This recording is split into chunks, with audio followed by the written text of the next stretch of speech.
m4.fr, le plus grand site de webcam live réservé aux adultes. 14h-16h, Brigitte Lahaie, Sud Radio. Bonjour à tous, nous sommes ensemble durant ces 2 heures sur Sud Radio. Alors, est-ce qu'on peut être un bon amant quand on est éjaculateur précoce ? A priori, je pense que tout le monde aura tendance à répondre non, mais il est peut-être important quand même de rappeler qu'il y a des femmes qui s'en accommodent très bien. Alors peut-être parce qu'elles ne sont pas fans de faire l'amour, et tant qu'à faire, autant que ça aille le plus vite possible. Mais je crois que c'est tout de même important de rappeler qu'il y a des femmes qui sont pas fans de la pénétration, qui adorent les préliminaires, et c'est vrai que certains éjaculateurs précoces sont des experts pour les caresses en tout genre. Bon, cela étant dit, il est vrai que de nombreux hommes aimeraient être plus aptes à contrôler leur éjaculation, et c'est ce que nous allons voir donc aujourd'hui en compagnie de Bruno Martin, notre spécialiste qui a créé ce site éjaculation-précoce.net.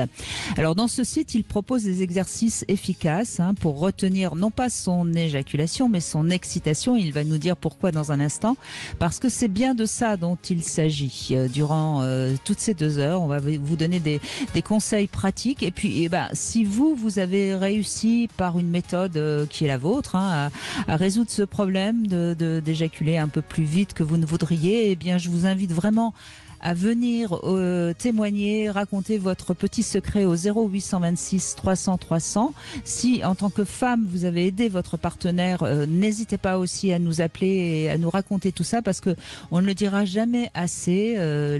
Cette émission de 14h à 16h, c'est un peu une chaîne de solidarité. On s'entraide mutuellement. Donc, je compte sur vous pour nous rejoindre sur Sud Radio. Alors, d'abord, j'ai le plaisir de vous présenter Bruno Martin. Bonjour Bruno.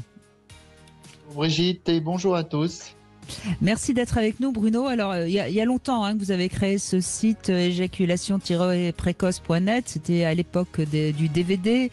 Aujourd'hui vous envoyez des clés USB quand on s'inscrit sur votre site et qu'on a envie d'avoir vos conseils.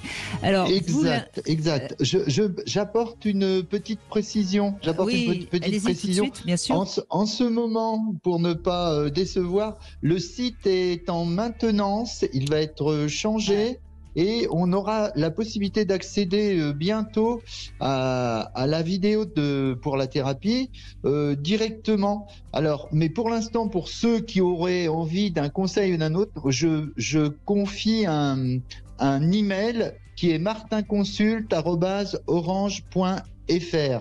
Voilà, parce qu'en ce moment, le site n'est pas opérationnel directement. C'est malin qu'il soit pas opérationnel aujourd'hui. Franchement, Bruno Martin, c'est pas malin. Eh oui. Mais il va être beau, il va être magnifique. Oui, mais je n'en doute pas. Alors, vous insistez toujours pour dire c'est pas l'éjaculation qu'on contrôle, c'est l'excitation. Alors, une petite explication ? Oui, alors ça c'est l'idée cruciale. Beaucoup de gens imaginent que on peut contrôler une éjaculation comme on contrôlerait un mouvement volontaire, et c'est absolument impossible. C'est un système nerveux involontaire végétatif qui s'occupe de régler la question. C'est un réflexe, c'est un réflexe. Il faut le rappeler toujours, l'éjaculation, c'est un réflexe. À un certain niveau d'excitation sexuelle, vous avez le réflexe qui se déclenche. Donc la seule chose qu'on puisse vraiment gérer, c'est l'excitation sexuelle et c'est tout. Donc tout est fait pour ça. Toute l'approche thérapeutique est faite pour ça. Alors l'excitation, justement, de quoi on parle quand on parle d'excitation chez un homme ?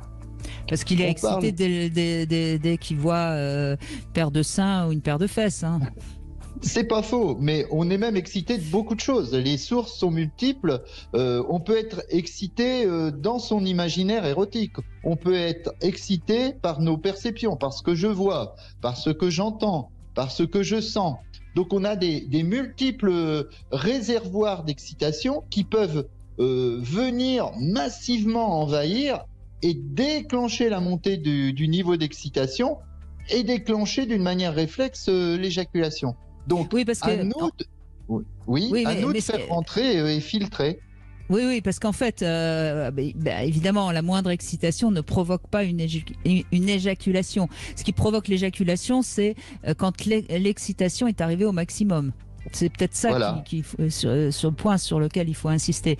Et souvent, les jeunes hommes, forcément, c'est tout nouveau pour eux, donc forcément l'excitation grimpe très très vite et forcément ils éjaculent très très vite. Donc il faut aussi rappeler que c'est assez naturel à 17-18 ans d'éjaculer très très vite. On est hyper réactif à 18 ans, même à d'autres âges. Et en fait, ça n'est pas de supprimer l'excitation, mais d'emblée, l'instinct nous dicte d'aller en chercher massivement. C'est le but d'une relation sexuelle, c'est le but de s'alimenter massivement en excitation. Mais la seule question, c'est il faut passer de la goinfrerie au raffinement gastronomique, si j'ose employer une image. Oui, qui me semble assez parlante, parce que finalement, quand on y réfléchit bien, il faut pas oublier qu'au départ, la sexualité, elle avait pour but de se reproduire, elle n'avait pas pour but de donner du plaisir à la femme. Alors c'est un peu horrible ce que je suis en train de dire, mais malheureusement, c'était un peu ça. Donc que l'homme éjacule très très vite, a priori, c'était très bien. Il n'y avait pas besoin, surtout à l'époque où on risquait de se faire dévorer par le moindre prédateur qui était dans la forêt. Donc ce qu'il faut bien comprendre, c'est que c'est quelque chose d'acquis, finalement, la capacité à retenir son éjaculation. Oui, c'est quelque chose à apprendre, à comprendre, et c'est une habileté à développer dans un univers érotique. Dans l'univers biologique, on se reproduit. Il faut se reproduire le plus vite, c'est le mieux. Dans l'érotisme, le plus tard est presque le mieux. Oui, enfin encore que ça dépend ce que vous appelez le plus tard. Voilà. Et alors, ce qui est important quand même, je voulais le rappeler parce que il y a quand même des femmes qui ne se plaignent pas du fait que leur compagnon est éjaculateur précoce. C'est certes une minorité, mais ça existe et je crois que c'était bien aussi de le rappeler dans l'introduction.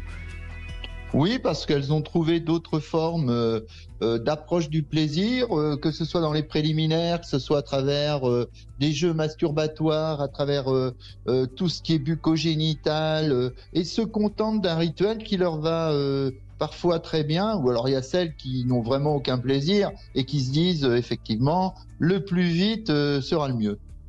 Voilà, et ça c'est important parce que aujourd'hui, enfin, on considère la sexualité comme une histoire de couple et non pas une histoire individuelle.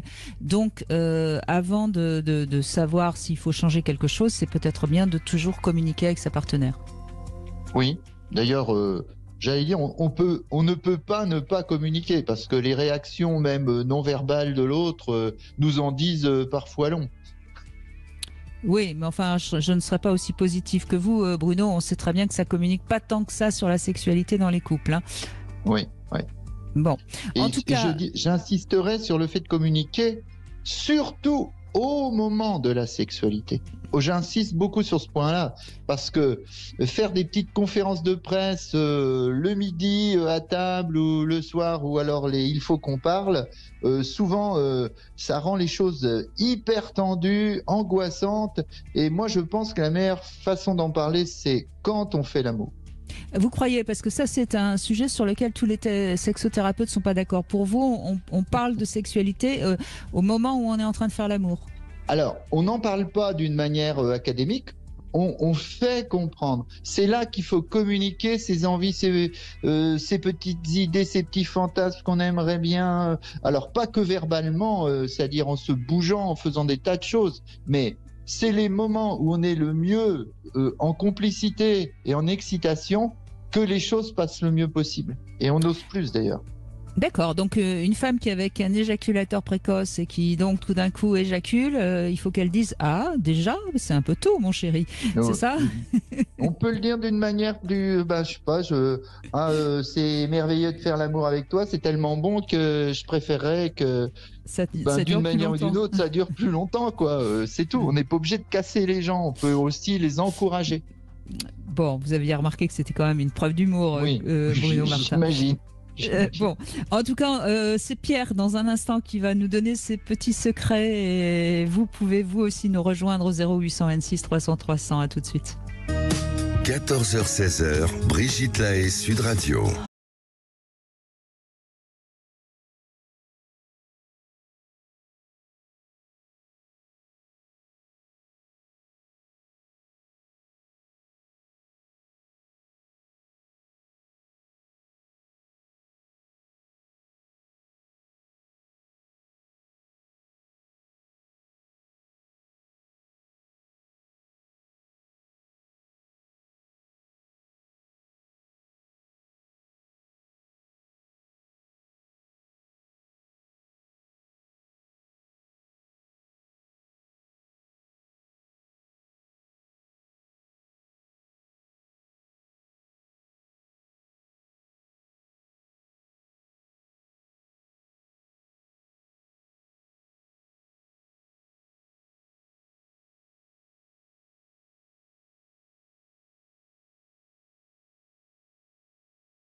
Radio. Nous continuons en compagnie de Bruno Martin à évoquer l'éjaculation précoce, ce que j'appelle souvent le plaisir rapide, parce que c'est peut-être un mot plus comment dirais-je, plus généreux, hein, Bruno Martin. Plaisir rapide, c'est moins discriminant, si je puis dire. Oui, c'est moins de l'ordre de la pathologie, c'est juste un petit défaut à corriger. Voilà, exactement. Et c'est vrai, vous avez raison, c'est pas une pathologie, l'éjaculation précoce. C'est quelque chose de, comment dirais-je, c'est quelque chose de presque naturel, hein, au départ. C'est naturel et j'allais dire, c'est une mauvaise habitude, un mauvais réflexe. Bon, qui peut s'améliorer. Donc chez n'importe qui. Georges, vous avez vous n'avez pas ce symptôme, hein, comme on dit. Bonjour. Bonjour Brigitte et bonjour Bruno. Bonjour. Oui, merci de m'accueillir à l'antenne. Donc j'ai pas ce problème. En fait, comment dire, j'ai envie de dire c'est un problème qui arrive quand on est jeune. Hein. En général, oui. Voilà. C'est rare. C'est très rare. Que personne ne vienne me dire, ça m'est jamais arrivé. Hein. Parce que je suis convaincu que quand on est jeune, on l'est, hein, qu'on le veuille ou non. Pratiquement oui. On avait 80% en dessous de 18 ans. Ouais, c'est ça. Ça m'étonne pas. On peut l'être dans ce cadre-là et on peut l'être aussi, je pense, quand on a fait 6 mois en mer. J'ai dit des bêtises, mais grosso modo, quand on n'a pas vu sa partenaire pendant un petit moment qu'on arrive, je pense que ça nous arrive tous aussi. Hein. Enfin, je sais pas, mais... c'est d'ailleurs la difficulté de certains hommes qui ont peu de relations sexuelles parce que leur partenaire n'a pas envie de faire l'amour souvent et donc ils peuvent à force devenir un peu éjaculateurs précoces. Non, Bruno Martin, c'est quelque chose qui peut arriver malgré tout et pas forcément au début de sa sexualité. Oui, ça peut dans ce cadre-là parce que plus on échelonne les rapports sexuels, plus on est sujet à l'excitation parce qu'il y a le phénomène du manque qui intervient et les moindres détails prennent de plus en plus d'importance. Voilà, plus vous êtes en attente, plus vous fantasmez, plus vous voyez, plus vous entendez, plus vous sentez fort les choses parce que vous êtes affamé. Eh oui, quand on a faim, on se jette sur... Pour pas dire la dalle. Bref. Exactement. Si vous voulez, Georges. Donc voilà, ma question, elle est simple. En fait, c'est comment on peut lutter contre ça, quoi. Clairement, est-ce qu'il y a vraiment quelque chose qui permet d'éviter ce genre d'accident, si je peux dire. Je pense qu'on peut prendre les mêmes pratiques que celles qu'on peut enseigner dans un rapport traditionnel, hein, c'est-à-dire on a tous possibilité de se calmer. Hein, alors je vais reprendre une autre image, celle de la gastronomie. Vous pouvez être mort de faim à 12h30, être invité dans un grand buffet et vous n'êtes pas obligé de vous jeter sur les petits fours en vous goinfrant du premier coup. Qu'est-ce que vous faites? Vous essayez d'échelonner le remplissage du plaisir sur un certain temps et progressivement. C'est-à-dire que c'est une attitude, moi je pense que c'est une attitude mentale en même temps que les lois du corps qu'on peut apprendre pour gérer ça, mais c'est d'abord l'attitude mentale de ce que j'appelle la dissociation, c'est-à-dire la capacité de prendre de la distance par rapport aux sources d'excitation mentale. Alors, il y a une solution qu'utilisent beaucoup d'hommes, et je crois que c'est peut-être pas mal de revenir dessus, c'est la solution de se masturber avant de retrouver sa compagne, etc. Et alors là, c'est important que chaque homme connaisse bien son fonctionnement, parce que si on se masturbe, par exemple, 1 heure avant, là, on risque d'avoir du mal à retrouver une érection, par exemple, Bruno Martin, je crois. Hein. Oui, parce que la période réfractaire, c'est-à-dire la période de récupération de l'excitabilité entre une éjaculation et une nouvelle érection varie en fonction des hommes et varie aussi en fonction de l'âge. C'est-à-dire que plus vous prenez de l'âge, plus la période réfractaire augmente et ce genre de petite astuce finit par ne plus fonctionner. parce qu'il y a trop d'attentes. Si vous dites à votre compagne, écoute, voilà, j'ai éjaculé, il faut qu'on attende encore 1 heure, parce que la recharge du réservoir ne se fait qu'en 1 heure, elle risque de s'écrouler dans ses excitations à elle. Donc, c'est pas forcément la solution la plus adaptée, la masturbation. Hein, Ah non. C'est bien de le rappeler. Allez-y, Georges, vous êtes à l'antenne. Ouais. Hein. Effectivement, quand on est jeune, on peut peut-être mettre 10 minutes, un quart d'heure à récupérer. C'est vrai que quand on prend de l'âge, une fois que le coup est parti, c'est plus difficile. Oui, si on a besoin de 2 jours pour. Alors, et puis en plus, je crois que ce qu'on oublie aussi beaucoup, c'est que le stress joue un rôle sur l'éjaculation précoce, Bruno Martin. Oui, parce que ça parasite nos sensations. C'est-à-dire que on perçoit moins bien ce que l'on ressent tactilement, ce qu'on imagine. C'est un vrai parasite de l'image, du son, de la sensation, de ce que vous pouvez penser. Voilà, bon, c'est comme dans n'importe quelle activité physique. Hein. Si vous prenez un sportif de haut niveau, s'il se pointe sur une pelouse complètement surstressé, il va plus ressentir les choses naturellement, il va plus avoir la fluidité nécessaire et il fera des tas de bêtises. C'est la même chose. Après, effectivement, oui. après, je suis en train de réfléchir parce que il y a le moment d'excitation, c'est difficile à contrôler. C'est ça que je cherchais à dire. En fait. L'excitation, elle va crescendo, Georges. Oui. Donc, ce qu'il faut contrôler, c'est pas votre excitation obligatoirement, c'est en tout cas le moment où vous commencez à être tellement excité que vous perdez un petit peu vos moyens, quoi. Il y a aussi, vous disiez, j'entendais, vous disiez oui, il y a en fonction de l'âge, en fonction de comment on est. Bon, effectivement, je pense qu'il y a comment on est, si on est sportif ou pas. Il y a en fonction de la journée qu'on a eue ou pas. Il y a l'état psychologique du moment. Enfin, il y a plein de facteurs différents qui rentrent en ligne de compte pour ça. Et je pense que c'est pas. Vous savez, Georges, je crois que c'est simplement être un petit peu plus conscient de soi et un petit peu moins rester dans la pulsion du mal, pour utiliser une expression un petit peu animale, vous voyez. Et je trouve que ce qu'on oublie aussi souvent de dire, c'est que contrôler son excitation, ça peut paraître compliqué pour beaucoup d'hommes. En revanche, si vous vous sentez excité, revenir à votre respiration et à ce moment-là, vous allez forcément faire baisser votre excitation. Je me trompe pas, hein, Bruno Martin, vous êtes c'est notre expert. Juste. Oui, et puis ce que vous dites, c'est très important, c'est-à-dire prendre conscience et dans la démarche, il y a prendre conscience de ces niveaux d'excitation.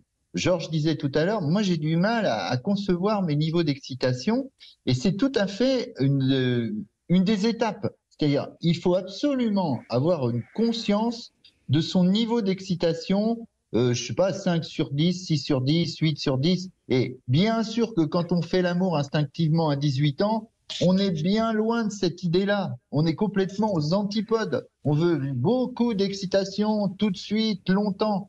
Et c'est là qu'on fait rentrer trop d'excitation. Et dans la thérapie, il y a un passage crucial qui est le repérage des niveaux d'excitation sexuelle. Comme vous dites, Brigitte, être conscient. Voilà. Donc, Georges, pensez à ça. Si vous avez du mal, de temps en temps, concentrez-vous sur votre respiration. Vous inspirez, vous expirez vraiment en conscience, comme on dit beaucoup en ce moment. Ça m'agace un peu ce terme, mais enfin, c'est quand même ça. Et vous verrez que naturellement, votre excitation il y a quelque chose qui va se relâcher. Vous voyez ce que je veux dire? Oui, mais après, comme vous le disiez, c'est aussi lié à la fréquence des rapports. Si on a des rapports tous les jours, c'est pas la même chose que si on a des rapports une fois par mois ou une fois tous les 2 mois. Hein. C'est conditionné à ça aussi. Hein. Ça, c'est sûr. Mais ça, c'est encore un autre sujet. qui n'est pas le sujet d'aujourd'hui. Vous savez ce que je pense de la nécessité de la sexualité dans le couple. Hein. Enfin. Merci Georges, en tout cas. Merci beaucoup. On continue avec les 3 questions intimes que l'on pose à Lionel et qui pourra après en poser une à Bruno Martin. Bonjour Lionel. Bonjour Lionel. Oui, bonjour. Bonjour. Alors, première question évidemment, Lionel. Est-ce que vous avez été éjaculateur précoce ? Dieu merci, non, j'ai jamais eu besoin de Monsieur Martin. J'ai eu besoin de beaucoup de vos invités, besoin de beaucoup de vous. Et non, Nicolas Martin, j'en ai jamais eu besoin et merci beaucoup, j'en ai pas eu besoin. Bon, bah ça c'est déjà une bonne nouvelle. Deuxième question, est-ce que vous fantasmez sur l'idée de faire un trio ? Ah, j'ai déjà fait. Vous l'avez déjà fait ? Ah oui, c'est déjà fait. Ouais. Et oui, ça reste ça reste un fantasme. C'est fait et ça reste un fantasme. Voilà, on va le dire comme ça.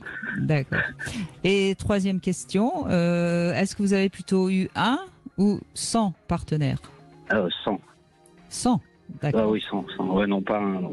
Non, pas un. En fait, moi, ça fait un moment que, ça fait très longtemps que je vous écoute. Vous aviez fait une émission sur le tantra, voilà, qui m'avait passionné et j'avais bien noté. Alors c'est vrai que après je m'étais un peu documenté, mais c'est vrai que ce qui ressortait le plus, c'était pour flirter avec sur la ligne des 7, 8, 9 et pour maintenir en fait cet état d'excitation le plus longtemps possible. J'ai surtout récupéré ça, moi, en fait, dans cette émission. Bien sûr. Oui. Voilà. Et c'est vrai que quand vous arrivez à le maîtriser, c'est juste formidable. Mais il faut que votre compagne en face de vous soit aussi en cohérence avec ça, parce que si vous tenez pendant des heures et qu'elle, en fait, elle commence très vite à s'ennuyer, ça a aucun intérêt. Il faut faire c'est quelque chose qu'on met en place à deux. C'est pas quelque chose qu'on met en place tout seul. Sinon, ça présente vraiment aucun intérêt. Il y a des femmes qui aiment que ça aille vite, d'autres, comme vous disiez tout à l'heure, qui au contraire ont besoin de... Et puis sont multi-orgasmes en plus, c'est-à-dire qu'elles peuvent jouir à répétition, donc auquel cas vous pouvez y aller. Le moment de l'explosion, voilà, et le moment de l'explosion est d'autant plus puissant, mais des fois un peu compliqué. Quand vous avez flirté trop longtemps avec le moment, des fois il est dur à rattraper. En fait, on n'arrive plus à accélérer jusqu'à 10 en fait. Oui, mais c'est vrai que c'est un terme. Tiens, d'ailleurs, c'est un sujet qu'on n'a pas abordé depuis très longtemps, l'anéjaculation, c'est-à-dire la difficulté à éjaculer, mais c'est aussi un problème pour certains hommes. Vous pouvez poser une question à Bruno Martin, Lionel, il vous écoute. Moi, j'aurais aimé savoir si vous êtes spécialisé sur ce sujet à cause de cette pathologie pour vous, en fait, tout simplement. Pas à cause. Alors, bon, je dirais pas, et je vais faire comme Georges, effectivement, dans ma jeunesse, effectivement, emporté par le flot de l'excitation, ça m'est arrivé d'aller trop vite. Et c'est vrai que je me disais que certains avaient bien de la chance de pas avoir ce problème-là. Et puis après, bon, ça s'est un peu amélioré, mais je me suis rendu compte que pour quelqu'un qui aime faire l'amour, qui aime le monde érotique, la plus belle chose, c'est quand même de pouvoir gérer son corps et surtout d'emmener la partenaire là où elle veut aller. Et c'est dans cette perspective-là que je me suis dit, je vais travailler le sujet parce que le but d'un rapport sexuel, c'est quand même qu'un homme et une femme se retrouvent dans le même tempo. Voilà, parce que c'est très jouissif pour un homme d'emmener sa compagne là où elle veut aller. Je confirme. Je confirme. Bon. Très bien, merci beaucoup. Merci beaucoup Lionel. Bruno Martin, on fait une petite pause. On se retrouve dans un instant avec vos témoignages bien sûr au 0826 300 300. Les femmes, si elles ont envie de témoigner, sont évidemment elles aussi les bienvenues. Misons-la. Cam4.fr, le plus grand site de webcam live réservé aux adultes. 14h-16h, Brigitte Lahaie, Sud Radio. Bruno Martin est avec nous, créateur de ce site éjaculation-précoce.net, mais il faudra un peu de patience pour aller voir ce site. Dans combien de temps il sera à nouveau opérationnel, Bruno Martin ? Un bon petit mois, malheureusement. Il faut apprendre à attendre. Hein. Bon, eh bien, ce sera pour le mois de novembre, quand il commencera à faire froid. Voilà. Pour l'instant, aller au soleil, ça vous fera du bien. Bonjour Florent. Bonjour Brigitte, bonjour Bruno Martin. Bonjour. Alors, merci d'être avec nous. Alors, vous avez encore besoin de conseils. Vous avez écouté depuis tout à l'heure ce qu'on a déjà donné comme conseil? Alors, j'ai rattrapé un petit peu le train en route, mais je veux bien qu'on les répète. Ça ne me pose aucun souci. Moi, j'aime bien entendre plusieurs fois la même chose. Raison. Comme ça, je suis sûr d'avoir bien compris. Vous avez raison. C'est la répétition qui fait que ça rentre dans notre cerveau. Eh bien, Bruno Martin, allez-y. Je vous laisse redonner des conseils importants pour Florent qui en a besoin. Merci. Alors, première chose, pour apprendre à maîtriser son excitation, il faut partir du principe que votre but, ça ne va pas être d'aller prendre le maximum d'excitation à travers ce que vous voyez, vous entendez, vous sentez, vous imaginez. Il va falloir tout de suite vous mettre dans la douce moyenne, c'est-à-dire 5, 6 sur 10 d'excitation, ceci dès les préliminaires.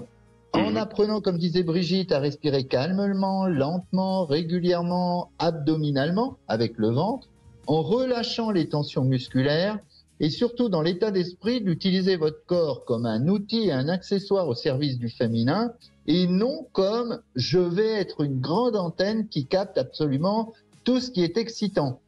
C'est une très grande affaire de pratiquer de cette manière-là parce que le but, il est de piloter votre corps pour émettre un certain nombre d'éléments chez la partenaire. Ça, c'est déjà l'état d'esprit majeur. Dans l'état d'esprit, je n'éjaculerai pas tout de suite, je ne veux pas, je ne suis pas là pour une éjaculation, mais pour un moment de partage d'excitation où madame a droit à tout, vous, non.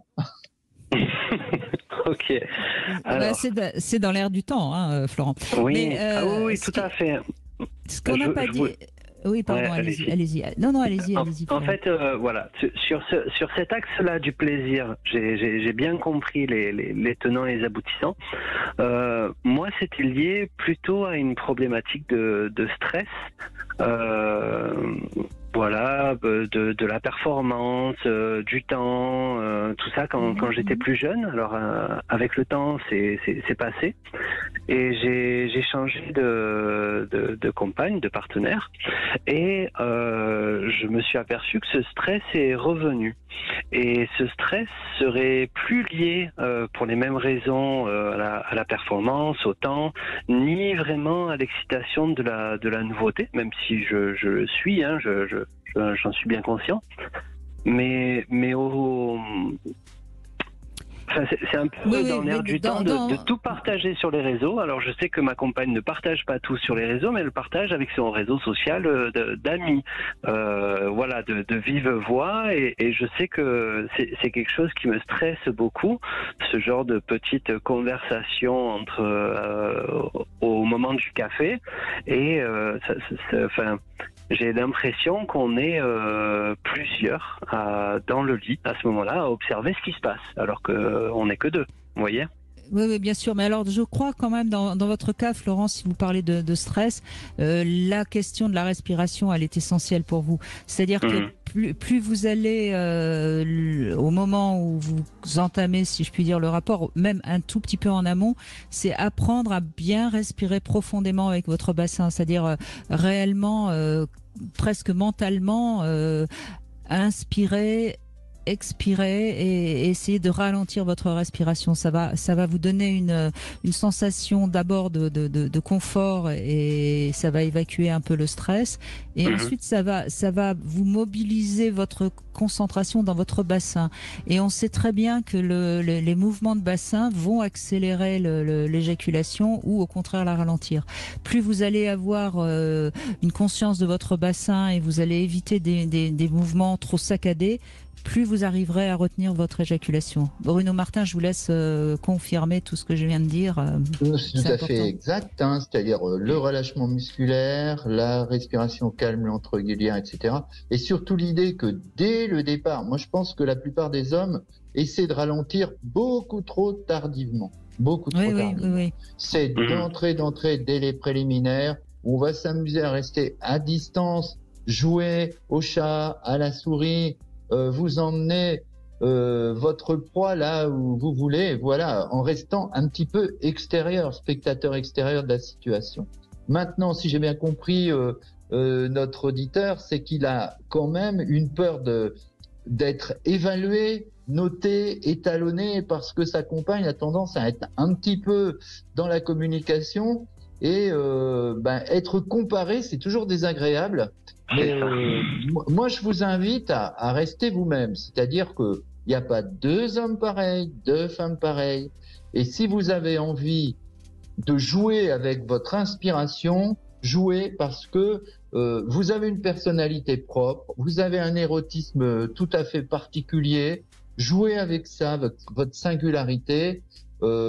Parlez peut-être à votre compagne de votre gêne d'être un peu mis à être exhibé en public. En fait, c'est de l'intimité, hein, ce que vous faites. Mais vous, il faut reprendre confiance et vraiment vous exprimer tel que vous le sentez.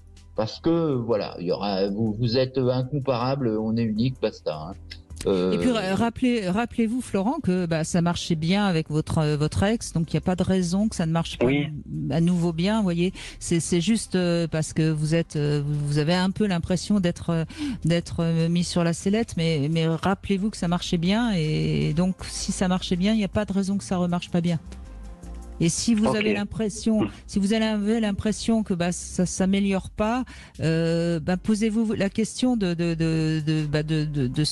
ce que votre partenaire quand même a comme effet sur vous, et à ce moment-là, ça vaut le coup d'y travailler plus consciemment, voire même quitte à prendre une séance avec un sexothérapeute pour comprendre pourquoi elle vous met comme ça autant le stress et la pression, quoi, parce que c'est pas normal. Vous avez de la maturité, donc c'est pas normal que ça ait. Voyez ce que je veux dire? Je sais pas combien de temps vous êtes ensemble, mais il n'y a pas de raison. À un moment donné, un rapport sexuel entre deux êtres, peut-être les premières fois, mais au bout d'un mois, normalement, la confiance et la sécurité doivent s'installer. Bien sûr. Tout à fait. Donc si c'est pas le cas, c'est qu'il y a quelque chose qui va pas, et c'est important de le réaliser pour pas que ça devienne un symptôme sexuel chez vous. Eh oui, d'accord. D'accord ?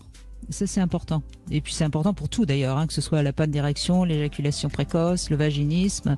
Dès qu'un symptôme a tendance à s'installer, c'est qu'il y a quand même quelque chose dans la relation qui n'est pas harmonieux, et donc ça se travaille. Merci beaucoup Florent, merci beaucoup.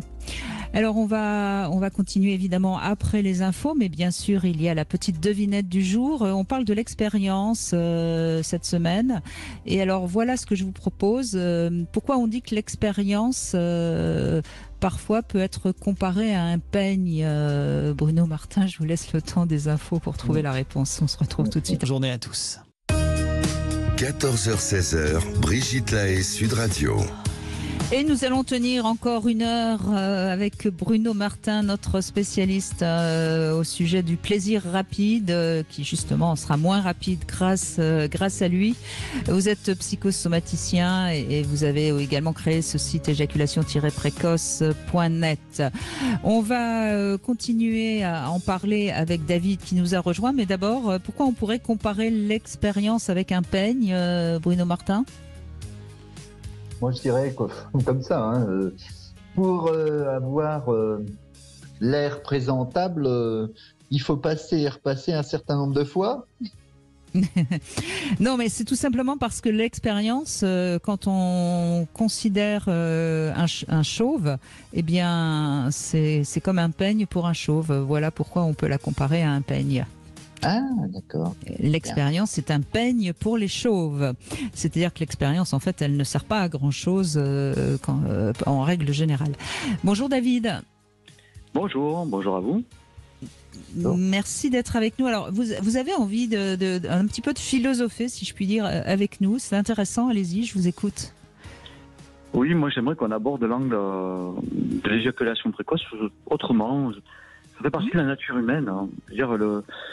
L'homme, il y a l'idée que sexuellement une femme attend qu'un homme le pénètre et qu'il sache le faire et qu'il soit sur une durée de pénétration suffisante pour qu'elle puisse ressentir une jouissance et que l'homme doit être un bon amant. Et donc, du coup, l'éjaculateur précoce serait un mauvais amant, possiblement.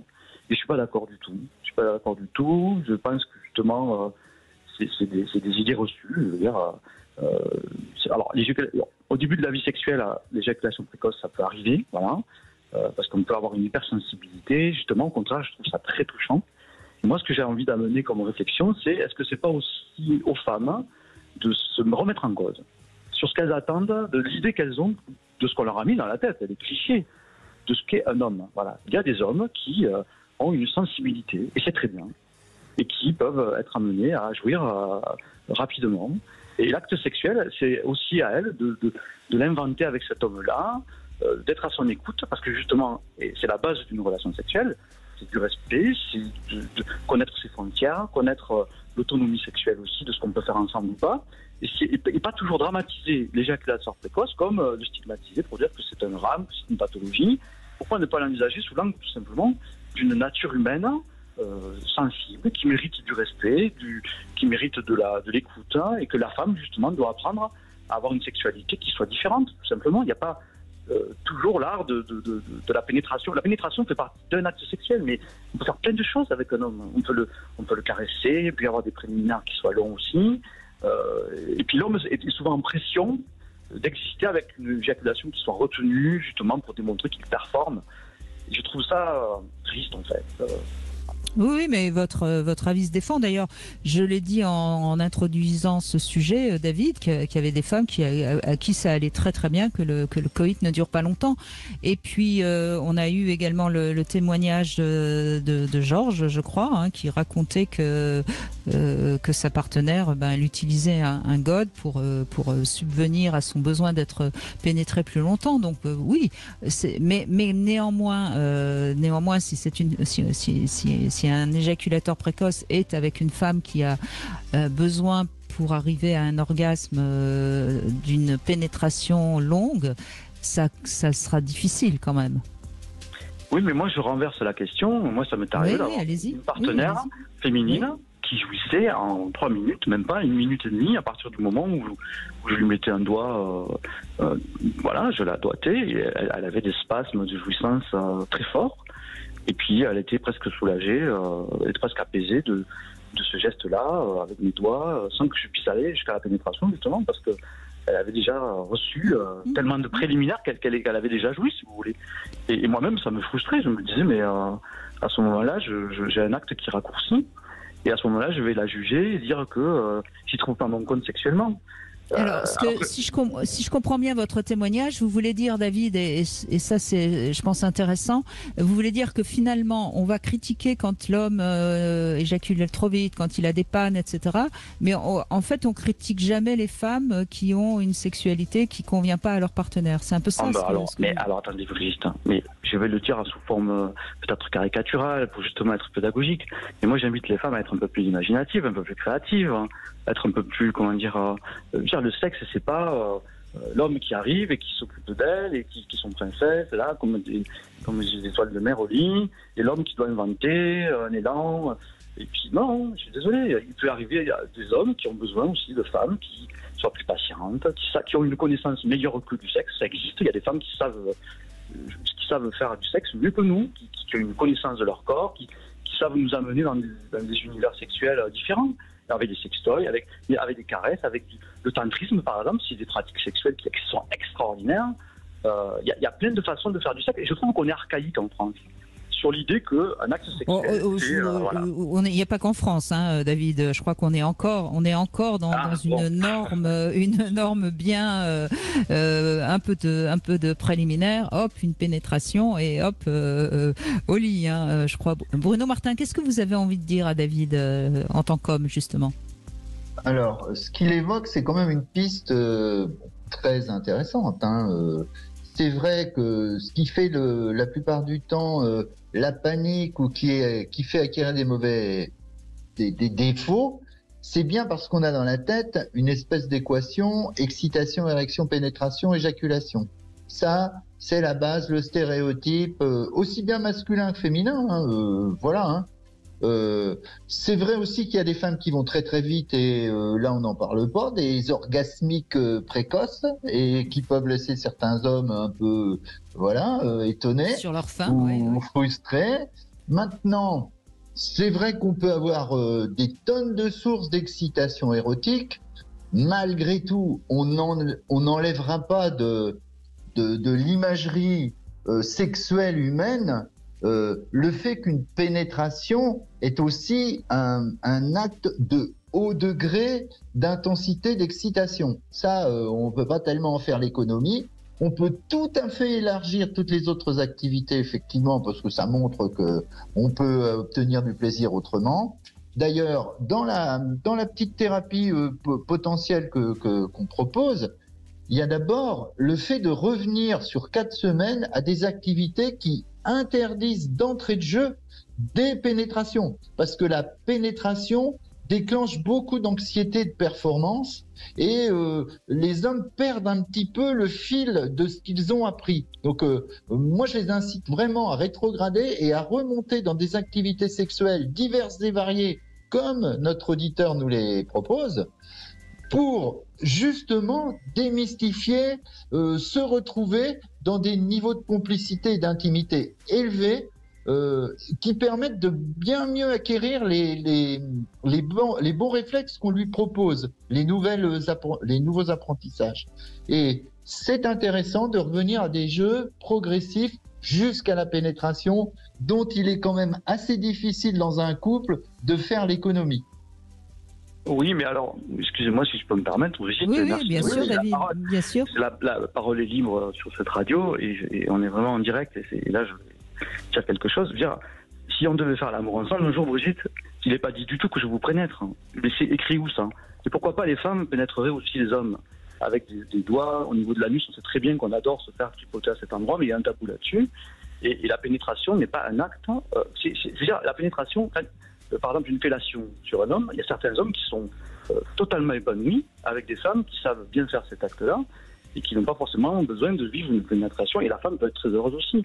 Je pense qu'il faut inventer. La sexualité, elle a été totalement déterminée par des principes judéo-chrétiens de dire c'est la fécondation qui fait un acte sexuel. Mais c'est pas vrai. Moi, je suis pas d'accord parce que la biologie, tout acte sexuel dans la nature propose un intrusif et un réceptif, un pénétrant et un réceptif. Dans la nature, si vous voulez vous reproduire, avoir des actes sexuels érotiques ou reproducteurs, c'est toujours basiquement ce stéréotype-là. Alors, je défends pas la pénétration à outrance, hein, je suis d'accord avec vous, mais franchement, c'est pas judéo-chrétien. Alors, regardez les sexualités lesbiennes ou les sexualités homosexuelles. Et vous verrez que là, il n'y a pas d'enjeu de fécondation ou pas. On est dans véritablement faire du sexe pour le plaisir à partager ensemble. On est dans une sexualité de communication, une sexualité d'apprentissage d'un acte sexuel qui n'a pas d'enjeu. Oui, mais David, je pense que votre argument des gays et des lesbiennes n'est pas bon parce qu'on n'est pas dans la norme, si je puis dire. Il faut jamais prendre Brigitte, vous me permettrez en direct de raccrocher au nez. Parce que la notion de norme me met en colère. Et c'est une colère saine. De votre parole. Vous avez le droit d'être en colère et de... Mais vous devenez... Mais comment pouvez-vous employer ce terme? Vous-même, dans votre société, avez-vous été considéré comme une norme? Ah bah, j'ai jamais dit que j'étais dans la norme, moi. J'ai jamais dit que j'étais dans la norme, David. Mais je suis désolée, quand on essaye de donner des conseils au plus grand nombre, on est obligé quand même toujours de revenir à la norme. Sinon, en effet, on met tout sur le même plan et à ce moment-là, il n'y a plus de repères et la société se perd. Mais vous avez tout à fait le droit de... Je suis très calme. Quelle est la norme? Répondez. Pourquoi vous fuyez la question? Mais je ne fuis pas la question, David. Je dis que la majorité des gens, et c'est ça la norme, aiment... la majorité, c'est la norme. Dans la sexualité, en tout cas, oui. Et puis, excusez-moi. Ah mais là, les auditeurs pourront écouter ça avec délectation en replay. Mais absolument. Non, mais David, vous avez... La majorité, c'est la norme. Non, mais là, je sais pas. David, j'ai l'impression que c'est pas sérieux, cette émission.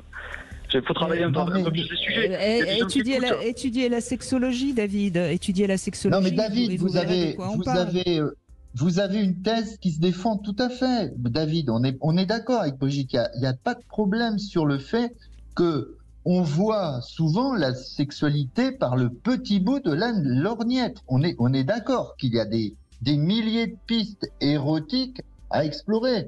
Mais malgré tout, vous citiez les lesbiennes. Moi, je vous dis que beaucoup de lesbiennes jouent à des jeux de pénétration. Oui, en plus, oui. Malgré tout. Alors, elles ne jouent pas qu'à ça, elles sont plus imaginatives, elles sont plus dans le jeu, effectivement.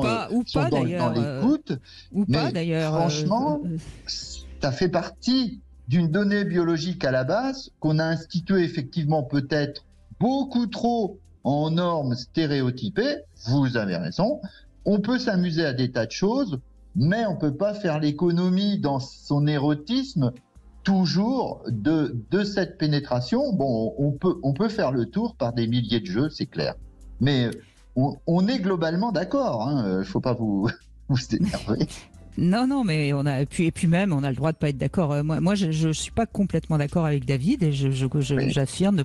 Et en même temps, je lui laisse la parole et je lui laisse même le mot de la fin, David, si vous voulez, avant de faire la pause. C'est vous qui êtes directrice de cette émission, mais je suis déçu par votre comportement à l'antenne en direct, parler de normes, surtout quand il s'agit de parler de pénétrant et de pénétrer, parce que c'est bien ça le souci de notre société. Celui qui pénètre domine, et vous avez l'impression de rentrer dans une sexualité où celui qui doit pénétrer c'est l'homme. Alors que la question de la pénétration... Excusez-moi, je n'ai pas dit que c'était celui qui pénétrait qui dominait. Ça, c'est vous qui le dites. J'ai parlé en effet de la norme qui...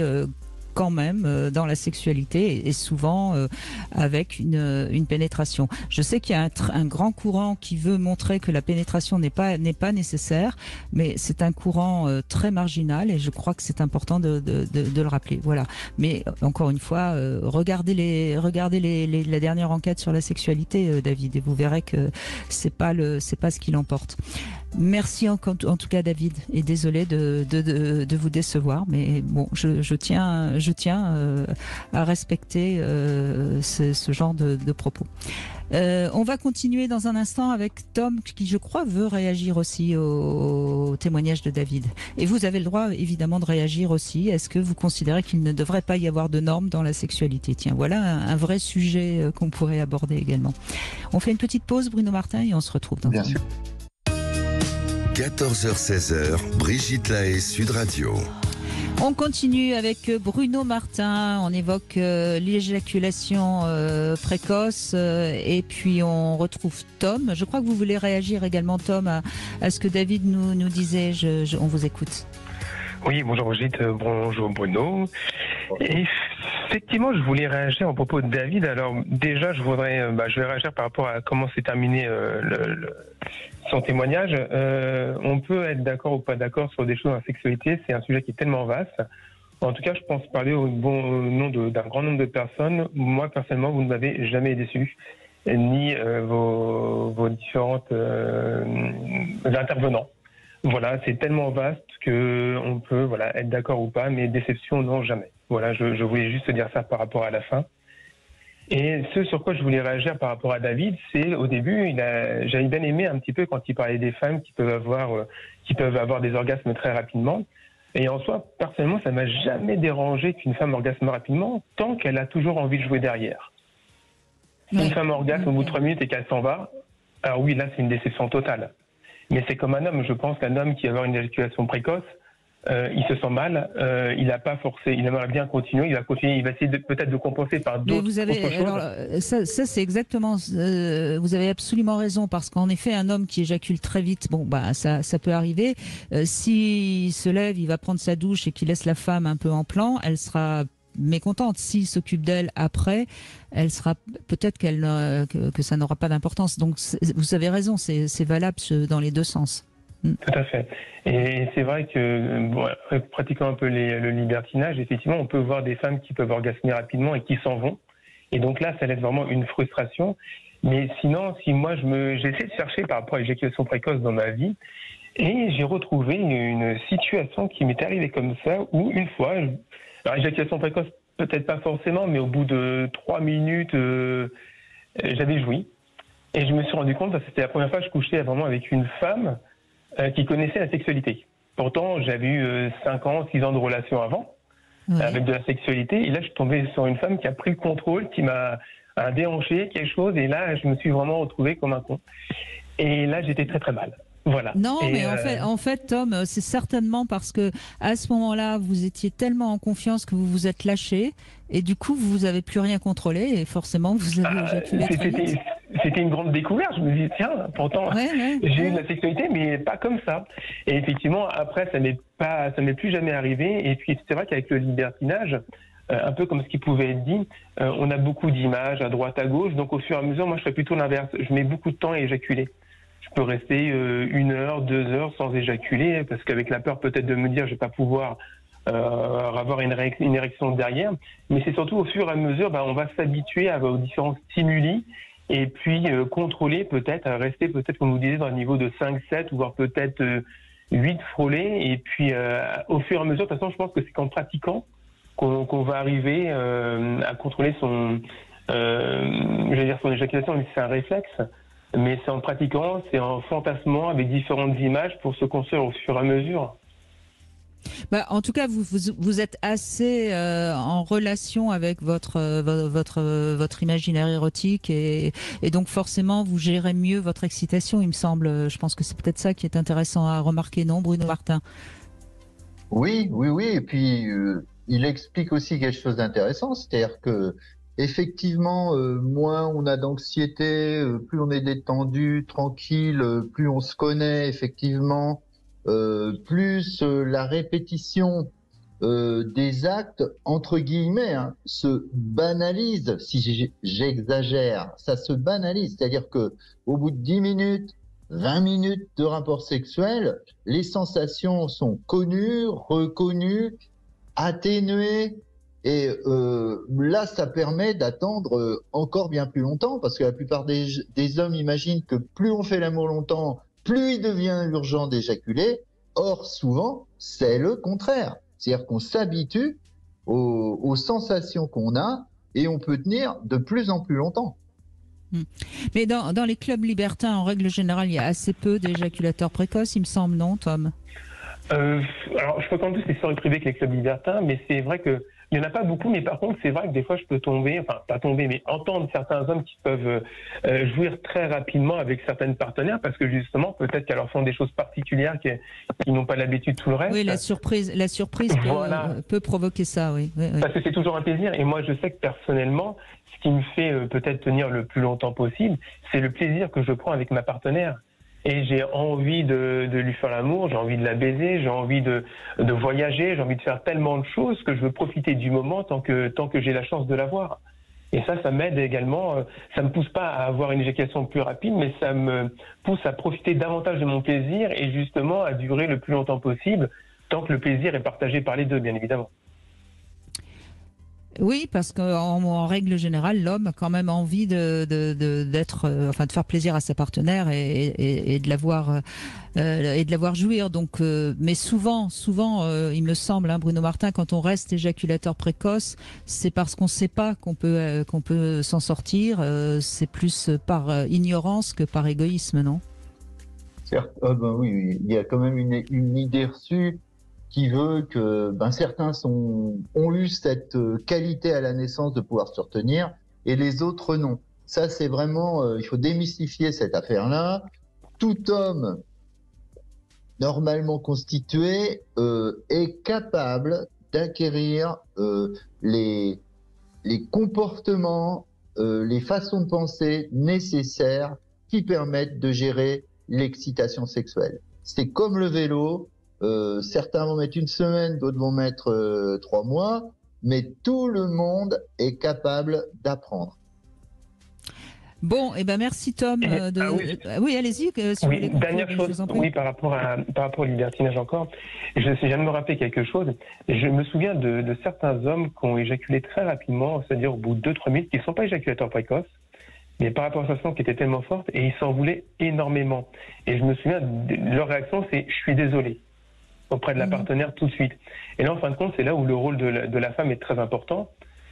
voilà, moi je connais des partenaires, faire éjaculer un homme rapidement, c'est aussi un plaisir pour elle, pas pour s'en débarrasser, mais parce que si l'homme il a envie de prendre son plaisir et puis il peut plus retenir parce qu'après c'est le réflexe et ça sort, et voilà, il y a des femmes que ça ne dérange pas et c'est pas pour autant qu'elles vont passer à autre chose. Après c'est l'homme, comme je disais, qui va s'occuper de la femme d'une autre manière, mais même des hommes qui sont pas éjaculateurs précoces peuvent avoir ce réflexe-là de se sentir très très mal quand ils ont pris un plaisir trop rapidement.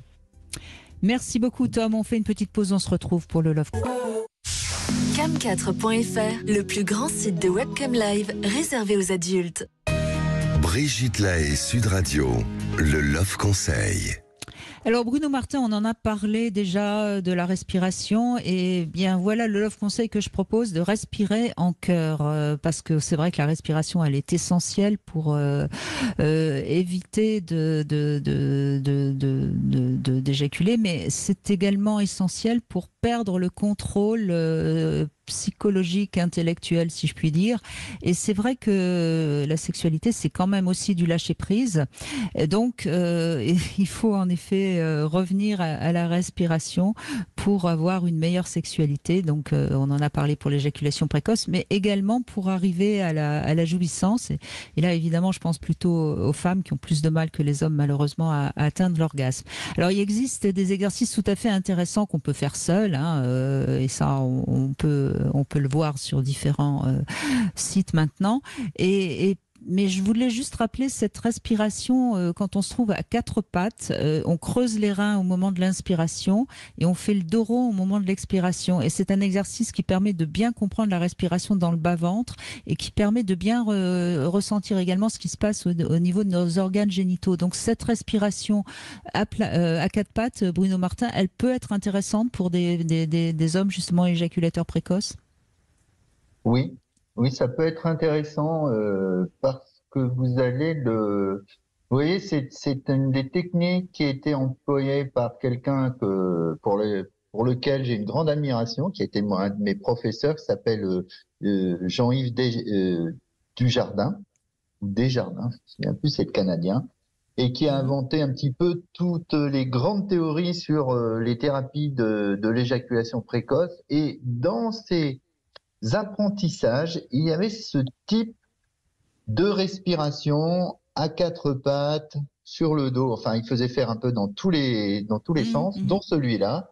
Et effectivement, ça a un apport intéressant. Bon, moi, je l'ai un petit peu squeezé parce que c'est un peu long. Mais franchement, oui, bien sûr, c'est une bonne idée. Alors sinon, il y a respirer en chœur, c'est-à-dire en couple.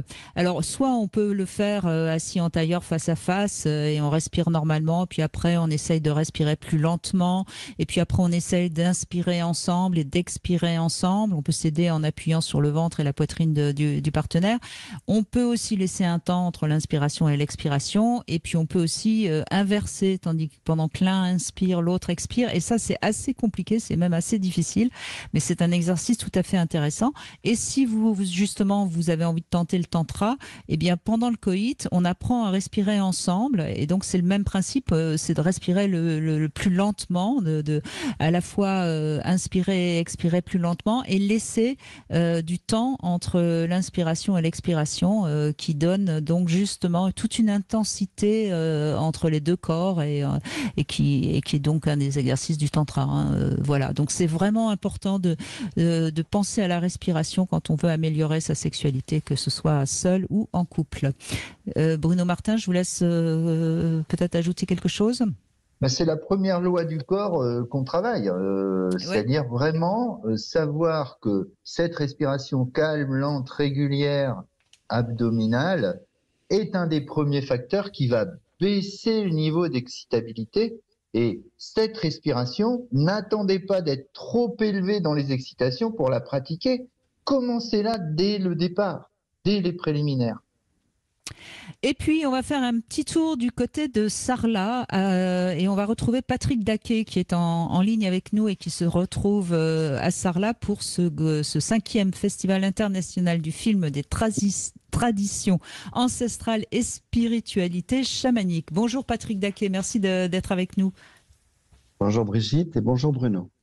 Bonjour. Alors, c'est au Rex, donc à Sarlat, qu'a lieu ce festival. Alors, Patrick Daquet, vous êtes chef du Cercle de Sagesse de l'Union des Traditions Ancestrales. Vous connaissez évidemment bien le chamanisme qui quand même aujourd'hui est de plus en plus à la mode et je crois qu'il y a déjà beaucoup de monde qui va venir à ce festival. Oui, en effet, cette année, il rencontre un succès particulier eu égard à la qualité des invités, puisque une partie du monde sera présent à ce festival. C'est pas que des films, il y a aussi ensuite des débats et après des débats, il y a des concerts, il y a des pratiques.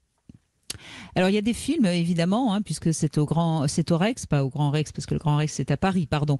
C'est à Sarlat à partir de vendredi, vendredi, samedi, dimanche. Et il y a des films enfin moi j'ai vu le programme. Il y a des films qui ont l'air formidables, notamment Les Guérisseuses de la forêt. Ça, je sais pas, ça donne envie de voir parce qu'on se dit, oui, on se dit que dans notre époque, on a tellement besoin de la nature. Vous êtes toujours avec nous, Patrick? Oui, le son a coupé, là. Oui, j'entends. Bon, allez-y.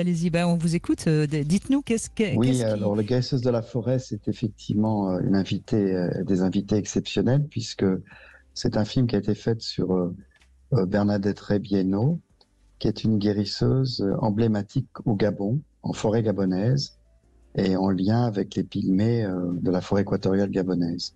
Cette femme est décédée, et on a la chance que son fils, qui est un grand gars, qui a pris la succession de sa mère, est arrivé hier soir à Paris par l'avion du Gabon, directement, pour venir à Sarlat. Il est venu spécialement pour cet événement avec son fils, donc le fils de Bernadette et son petit-fils, qui est un musicien traditionnel avec les instruments traditionnels des pratiques. Donc ça, effectivement, ça va être un moment extraordinaire. Moi, je l'attends avec impatience parce que je le connais, cet homme médecine, il est remarquable. Et sa mère était exceptionnelle. Et ça a été fait par un réalisateur qui est anthropologue, si on peut dire, dans son approche, qui est Jean-Claude Chessial, qui a déjà fait de nombreux films anthropologiques sur les pratiques africaines. Ce que je trouve intéressant, en tout cas, dans ce 5e festival international du film des traditions ancestrales et spiritualité chamanique, c'est que pour certaines personnes qui veulent peut-être un peu mieux appréhender ce qu'est le chamanisme, ces films peuvent sans doute, non, Patrick Daquet, leur permettre de s'ouvrir à cette, j'allais dire cette discipline, mais je ne sais pas ce qu'on peut dire, d'ailleurs cette sagesse. Après tout, c'est une sagesse. Oui. Oui, parce que c'est assez étonnant, mais c'est pas une religion. Dans les pratiques ancestrales traditionnelles, c'est pas de la religion. Il n'y a pas de hiérarchie, il n'y a pas de structure, il n'y a pas de prêtre, il n'y a pas d'évêque.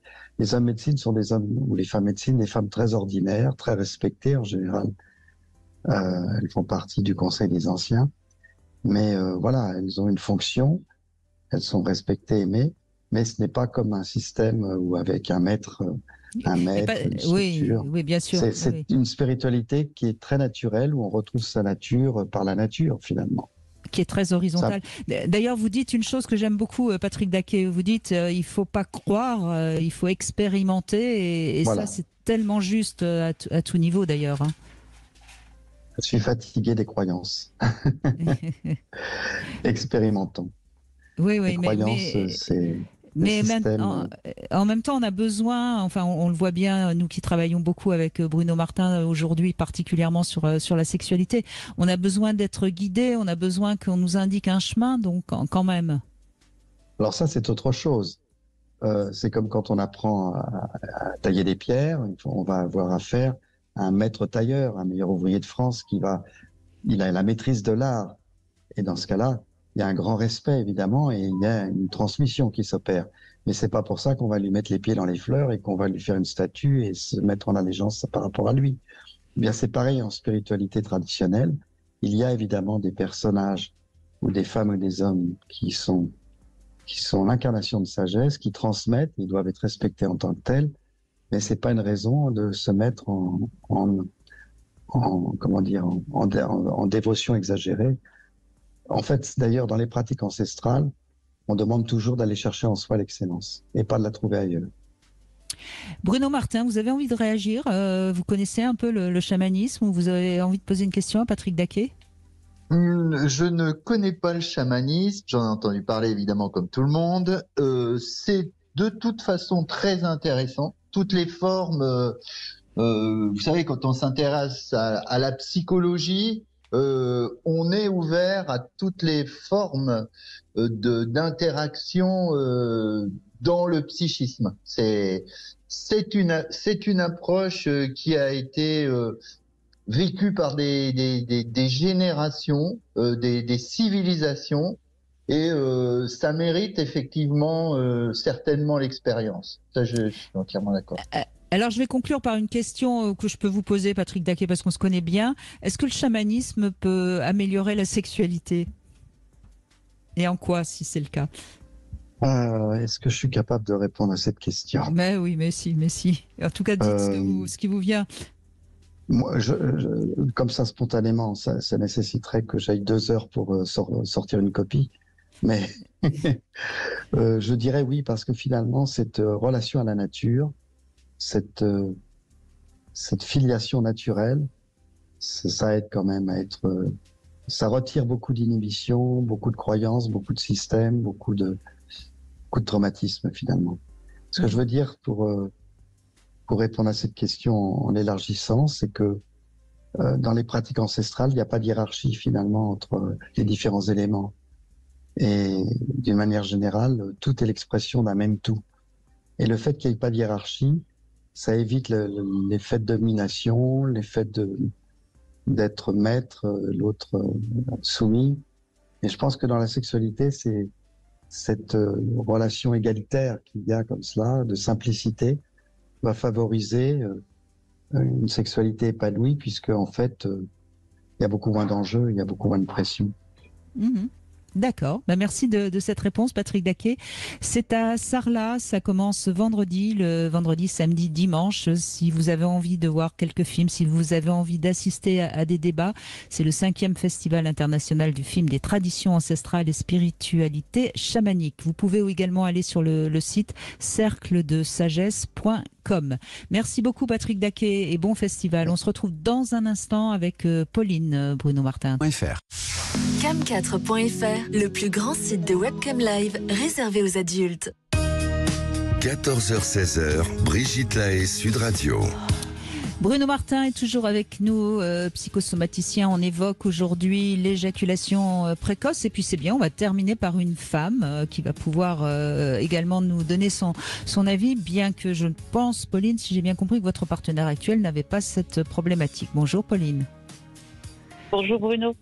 Oui, bonjour. Et ben effectivement, bon, j'ai rencontré ce problème une fois avec un garçon pour qui c'était la première fois. Donc, voilà,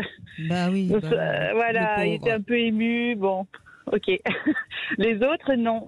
Par contre, alors, je pense pas qu'on parle du coup d'éjaculation précoce, mais si, par exemple, mon partenaire actuel, et d'ailleurs c'est le seul que je connais qui arrive à faire ça, c'est que si ça arrive avant que moi j'ai du plaisir, j'ai ma jouissance, il repart quasiment aussitôt en fait. Donc du coup, la phase réfractaire n'existe pas chez lui, c'est-à-dire qu'il n'a pas besoin de temps pour retrouver une érection. Et oui, je croyais que c'était le cas pour tous les hommes. Moi, je croyais que il y avait besoin d'une phase d'un temps de latence pour repartir, et lui non, quasiment pas. Si c'est un tout petit temps, donc voilà. Donc du coup il n'y a pas de... on pourrait dire, je vais me permettre la phrase, hein, tant pis Bruno Martin, il n'est pas dans la norme donc lui. Ah oui, alors justement, je fais juste une toute petite parenthèse puisque je me suis dit que j'allais pas le placer là. Non, je vous en prie, non. Mais la norme en psychologie, c'est un terme qui est souvent employé, et en fait, ça concerne le plus grand nombre. C'est un peu statistique. C'est Oui, comme absolument. un QI, plus grand nombre, il se base entre un chiffre et enfin bref, sur une fourchette. Donc en fait, c'est pas du tout péjoratif de dire norme. Non, Voilà. mais bon, c'est comme ça. Voilà. C'est comme ça. On sait qu'aujourd'hui, il y a beaucoup de choses qu'on n'a plus le droit de dire. Bref, Oui. Bruno Martin, donc si vous pouvez réagir justement à ce que vient de dire Pauline de son compagnon. Oui, non, mais c'est alors bon, en règle générale, c'est quand même une qualité qui est réservée à l'homme jeune en général. Alors, je sais pas quel âge il a. Il a Certes, 43.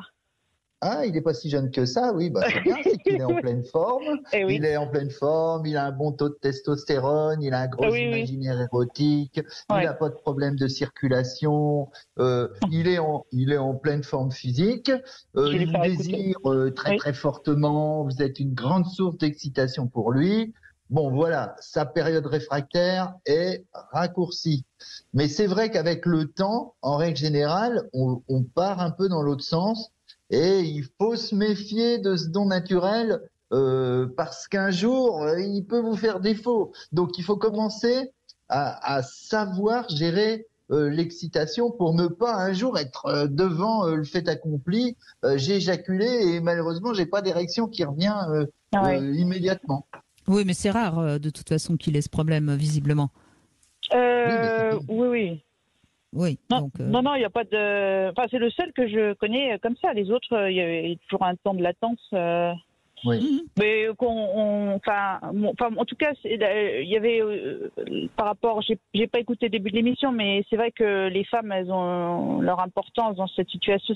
C'est sûr que ça peut être pour un homme pas humiliant, mais le mot est fort, mais vexant si la femme se plaint juste après en disant il se moque, mais voilà, je pense que moi ça m'est jamais arrivé. Par contre, je fais en sorte que ça revienne parce que moi aussi il n'y a pas de raison que voilà que j'ai pas le plaisir moi-même quoi.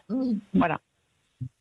Oui, bien sûr, mais c'est encore une fois, c'est souvent le manque de communication qui va finir par provoquer une sexualité qui ne conviendra pas et qui va du coup être évitée. Hein. Mais après, oui, il y a des femmes qui ont besoin que ça dure assez longtemps, d'autres pas, et c'est à chacun d'essayer de s'adapter à son ou sa partenaire, évidemment.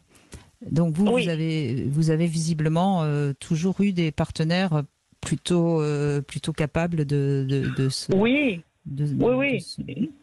Et si ça arrivait plus vite que... Enfin, moi j'arrive vite, donc j'ai pas besoin que ça dure 10 ans, mais si ça devait arriver que l'un ou l'autre, on va prendre le cas que c'est plutôt l'homme qui arrive plus vite, il n'y a pas de problème pour attendre un peu et recommencer derrière pour que tout le monde soit content.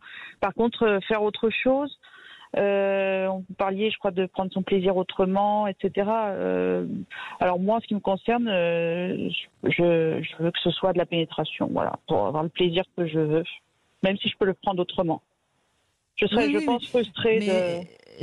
En règle générale, encore une fois, oui, la femme peut être ravie d'avoir un orgasme au départ, avant la pénétration. Oui. Et ensuite, elle aime, si elle a la chance d'avoir des orgasmes lors de la pénétration, elle aime avoir cet orgasme-là qui est différent, oui, qui est plus profond, qui donne une sensation aussi, surtout, et je crois que c'est ça qui est quand même important de rappeler, parce que la femme aime être prise et avoir cette sensation d'être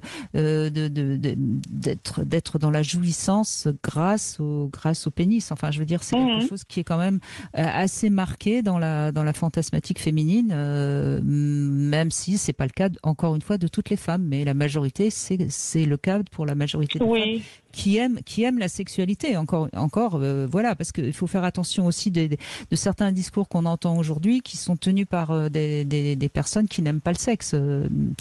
Bruno Martin, je vous laisse conclure on n'a plus beaucoup de temps, il nous reste 2-3 minutes. J'ai écouté ça avec beaucoup d'attention parce que en fait, je vois avec quelle pincette tout le monde s'approche du fait de l'intrusivité, la réceptivité. Peut-être que quand même la majorité des femmes aiment la pénétration, etc. je me dis, mais j'ai pas dit quand même, hein, j'ai affirmé. Non, je sais, mais on est obligé de faire comme ça. Mais franchement, bon, effectivement, hein, si vous prenez une courbe de Gauss statistique, la généralité, c'est comme ça. C'est pas parce que c'est judéo-chrétien, c'est parce que c'est juste une pratique de mammifère dont on hérite. Et autour de ça, on peut tisser tout un érotisme. Je suis encore d'accord avec David là-dessus, mais franchement, il reste quand même un basique. C'est un homme et une femme avec une forme d'intrusivité masculine dans une réceptivité féminine. Voilà. Oui, je crois qu'on est bon, ça changera peut-être dans un siècle ou deux, mais je crois qu'on est vraiment encore dans une majorité et je dirais ça paraît assez logique parce qu'en fait cette union parfaite des corps, c'est quand même quand on s'emboîte, non Pauline, quand l'un est emboîté dans l'autre, hein. Moi, ce que vous venez de dire, Brigitte, je suis tout à fait et Bruno, tout à fait d'accord. Moi, j'ai pas de problème à me sentir pas passive, comment dire, réceptive à ce moment-là. Voilà, c'est le mot qu'il faudrait remplacer. Il faudrait remplacer passivité, passive, passive par réceptive. Oui. Ça, il y a longtemps que j'essaye de faire passer ce message-là. Il n'y a pas un actif et un passif, il y a un actif et une réceptive. Et à partir de ce moment-là, il n'y a plus de question de domination, évidemment. Bon. Oui. Eh ben, je crois qu'on a fait quand même un peu le tour de la question, Bruno Martin. Je pense qu'on a quand même donné beaucoup de conseils. Je rappelle que votre site éjaculation-précoce.net, il sera à nouveau visible d'ici le mois de novembre. En attendant, vous pouvez aller sur votre mail qu'on va mettre sur le site de Sud Radio. Merci beaucoup Pauline, c'était bien de conclure cette émission quand même avec une femme, c'était important. Demain on sera avec Bruno Clavier, on va aborder un thème beaucoup plus difficile, on va parler des abus sexuels. Où est-ce qu'on en est aujourd'hui? Ça avance, mais ça avance peut-être pas assez vite. Bruno Clavier de toute façon est spécialiste sur la question, donc on pourra avancer ensemble. Et puis tout de suite, vous retrouvez Alexandre Delevan pour l'émission À votre avenir. Je vous embrasse et je vous dis à demain.